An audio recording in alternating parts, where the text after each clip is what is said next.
Rannas puhkajad olid ebameeldivast vaatepildist häiritud. Surnud hülgepoeg lebas otse vee piiril ja lained solgutasid teda edasi-tagasi.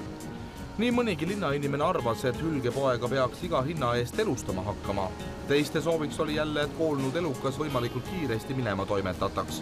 Kui tihti üldse hülged satuvad Pirita randa? Väga tihti õnneks neid ei satu. Küll aga oli eelmisel aastal meil pisut suurem leid Pirita jõe silla alt, kus juba suurhüljes oli oma lõpu leidnud ja siiski toimetas ta ära riigipoolsed keskkonnaspetsialistid. Hüljes vedeles rannas pea pool päeva. Koristama ei tulnud aga keegi. Hüljeste kategooria on viidud teisest kolmandasse, mis tähendab seda, et kolmanda kategooria lõppenud loomadega peab tegelema kohalik omavalitsus.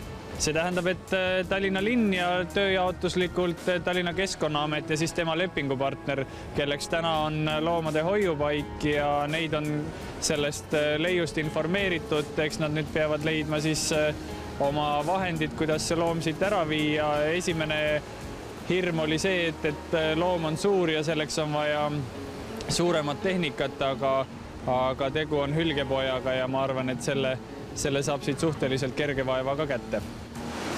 Ega ta nüüd muidugi kena pilt ei ole, aga samas ega ei maksa ka nüüd linnavalitsuse peale väga tige olla, et ega siin ei ole iga meetri pealt pargivahtisid. Surm võib tabada meid igal suvalisel ajahetkel ja eks see puudutab ka mereelukit.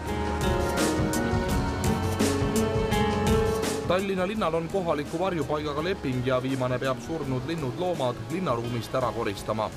Varjupaigal on rammu tegeleda ka vaid lemmikloomadega. Suuremate metsloomade ja 200-300 kiloste hüljestega ei oska nad midagi peale hakata.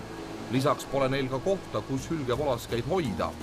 Rasvased hülged külmikus ei külmu ja pärast on kogu varjupaik hingematvat haisu täis. Seepärast igasuguseid hülgejuttusid pigem välditakse. Väike hülgepois koristati lõpuks siiski ära ja linnaga vaidlema ei hakatud. Rannahooaeg Pirital võib alata.